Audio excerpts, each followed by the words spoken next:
Sa gitna ng malawak na kagubatan, may mga katutubong araw-araw na isinusugal ang kanilang buhay, makakuha lamang ng pulot pukyutan. Umaakas sila sa napakataas at dambuhal ang mga purong kahoy. Walang lubid, kundi tanging mga ugat lamang ng baliti ang kinakapitan at walang kasiguruhan kung makakabalik pa sila ng buhay. Batid nila ang dala nitong panganib, pero wala silang magagawa kundi patibayin ang kanilang dibdib.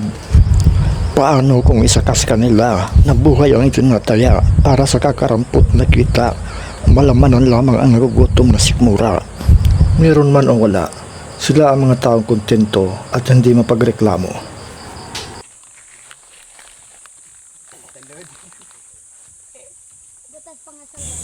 Samantalang may mga tao na halos nasaluan lahat ng pagpapala at nabubuhay sila ng marangya.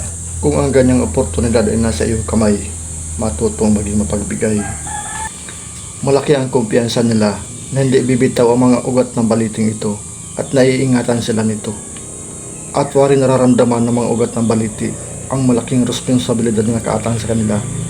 Naiingatan ang buhay ng mga taong umaasa sa kanila. At hindi ito paghahanap ng kasiyahan sa paglilibang. Trabaho nila ito, hanap buhay para paglanan ang kanilang sarili at ang kanilang pamilya. Pero isa rin sila sa mga nagbabayad ng buwis sa mga produktong binibili nila. Ang ganitong mga eksena, waring hindi ka panipaniwala, malibang makita mismo ng iyong mga mata.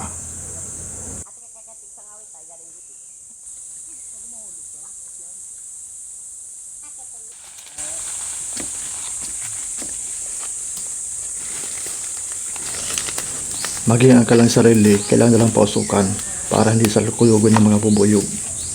Kaya kung masupukay sila at mahilo, mayroong posibilidad na mahulog sila.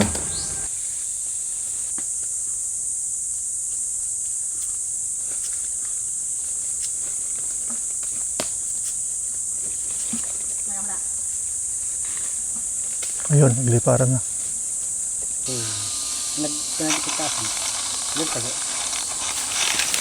Naguli na tanda diyan. Gini dan mapet ang lasluso na tanda yan. Sabi ka, di ba taas? Dapat pat nga dito. Kaya natin daw like taas di. Wala na rito diyan. Wala ito kita din. Paasahin na diyan.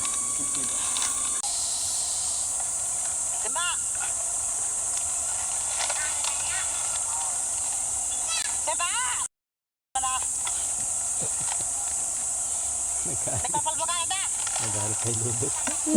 Kaya ba ay malodot. Mauwi na po sila. Ay mga kawild, wala daw pulot. Kaya marami rin yung sakripisyo nila, pero may panahon pala talaga na lugi yung hunting nila. Matapos ang mahigit isang oras na pagkikipagbuno sa pagod at panganib, nakalulungkot, wala silang nakuhang pulot. Walang pulot mga kawild. Pupulpugan at tanda ang bigis. Mga tataya ya, pagka lang may bigis.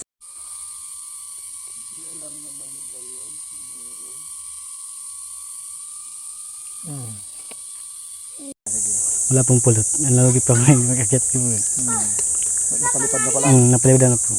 Ibig sabihin, pag nalipad na pala yung mga bis noon, yung baby, yung pulot wala na din. Ano yun, iniinom ng mga bis bago lumipad? Iniinom po muna. Iniinom, parang pagkain pala ng mga itlog. Pag magpisa na sila, yun ang kakain nila. Pag napalipad na yun, ibig sabihin wala ng pulot yung ikitan. Ganun pala. Yung lugi ngayon yung akyat mo. Ganun talaga ang buhay, ano? May panang lugi. Yung lugi po.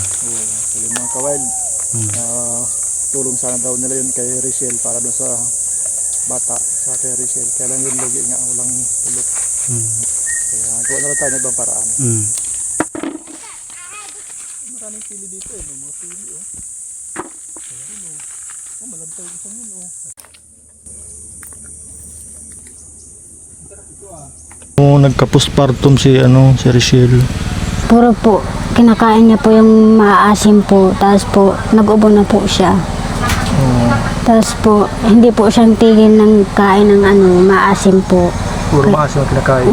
Kaya po, nagkaroon na po ng ubo. Hindi siya nakain ng kanin.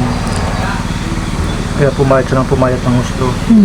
Pinapakain naman po siya ng malaki, tapos po inaayawan naman po. Sa ospital siya nanganak.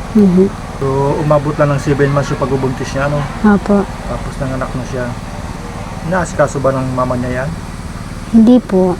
Kami lang po yung nag-aalaga. Kayo na. Kalimitan naging sakit ng nanay pagkatapos ng mga anak, yung postpartum depression. Kaya posibleng si Rachel, yung nanay ng bata, nagka-depression din pagkapanganak, kaya hindi niya naasikaso yung anak. Sa bagay, kung makikita yung mga kawal yung kalagayan ni Rachel, talagang hindi niya kaya asikasuhin yung kanyang anak. Kasi ano siya, payat na payat. Dati pala, ang nagpapadidi sa bata, yung isang ina, Yung wala pa pong supon. mula pang tupon. Kaya po- Ilang buwan na rin yung anak noon. Isang taon na po yan sa August na. Sa August po. Buti may gatas pa siya, no? Yung mga kawain, nung bagong labas pala ito, pag uwi galing ospital, ang nagpapadidi yung ibang nanay.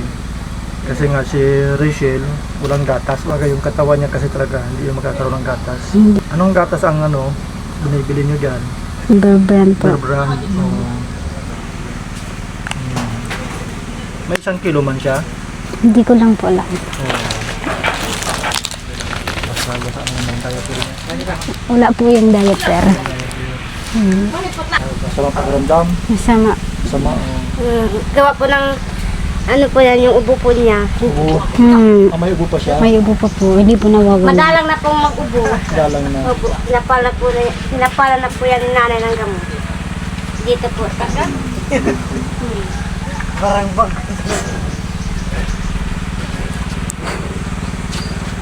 Magsengon.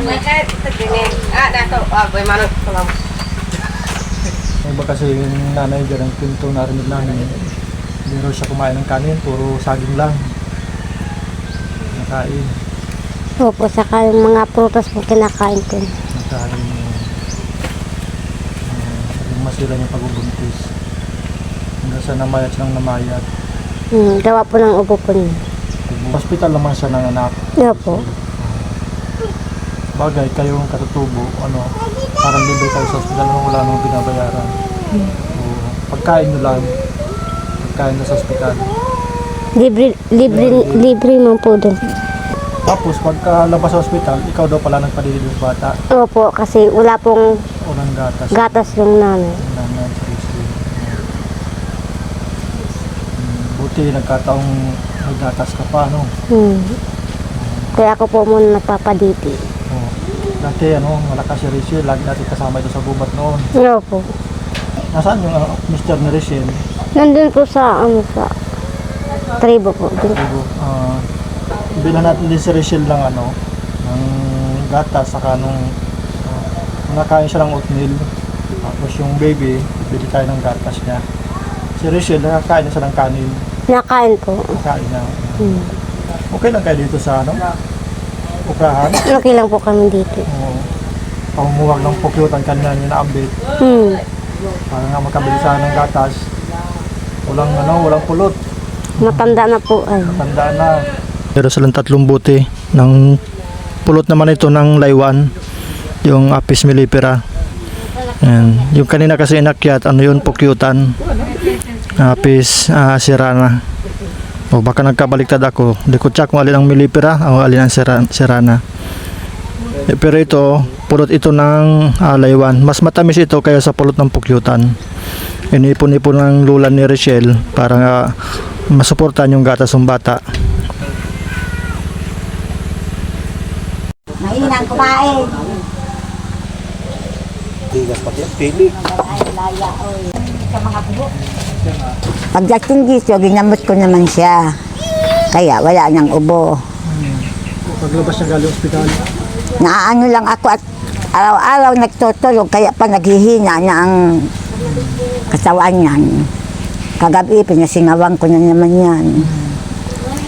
Totoo pong nung magli siya hindi siya kumain ng kanin. Nakain naman ay kaunti. Pag nakain ay sinusok. O Nung naglilihi pa siya. Kaya ginatagal sa tiyan ang pagkain. Yung gatas na kape. Yung gatas na kape. Yan ang iinom yan. Ang bundok po ang nilakad nyo. Ay, halos 3 bundok, 4. Di man ako nakakaramdam ng pagod sa araw-araw kong nilalakad. Sanay ka po ay. Mm. Bago nyo po naipon yung 4 na buti, No. 4 na bundok din. 0 to 6. 0 to 6 months. Tapos bumili tayo ng para sa nanay. Kaya ito. Taka mga tinapay niya. Yan.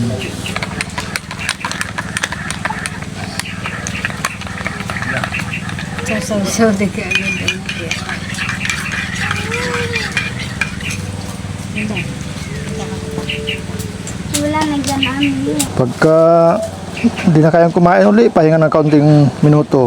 Mamaya kain uli. Nasanay kasi yung tiyan mo na puro tubig lang noon ay. Kaya ngayon, yung panunaw mo, ano na, hindi sanay. Kaya pilitin mong kumain ng kumain, ano, para mabilis lumakas. Kaya ako ay narito dito nagbubukod. Ayan, okay na yan. Tapos lagyan sa ulam.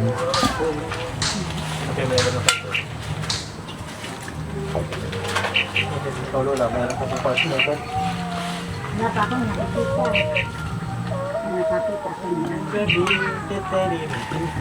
Iyaw ka ba namin yan? Sa ganitong mga sitwasyon, talagang kakailanganin mo ang tulong at malasakit ng iba. Tiyak na ipagpapasalamat mo kapag mayroon taong handang tumulong at dumamay sa iyo. Minsan, sapat ng madama na may nagmamahal at nagmamalasakit sa iyo. Sapat ng dahilan iyon para patuloy kang lumaban at mabuhay. Maraming mga tao ang nabubuhay sa labis na karukhaan o labis na kahirapan. Mga taong natutulog ng halos walang laman ang tiyan. Samantalang napakarami rin tao ang nabubuhay ng mga pag-aaksaya at labis na karangyaan sa kayamanan. Ang katayuan mo sa lipunan kung minsan ang siyang hadlang, subalit para sa iba naman ito ay pananggalang. Sa 60 ml. Dalawang ganto sa 60 ml yan. Oh. May ano yan, mayroon yan ano. 16 tubig dyan. Yan, 16 tubig tapos dalawang scoop nito.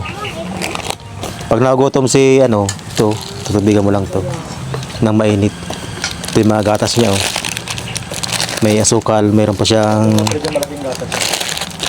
ito 45 to. Ito ang tama kay ano, para maglakas siya kay Rachel. Marami pa siya ditong biskuit. May mga dilata. Yan. Huwag mong pabayaan si Rachel ha. Dapat maglakas yan pagbalik namin. Magpalakas ka Rachel ha. Para malaga mo yung baby mo. Pero malakas na siyang kumain. Siya nga. Malakas siya kumain. Mahina. Ngayon lang siya naglakas. Parang masarap yung luto ko. Mga kabayan, salamat sa panood nyo hanggang dito.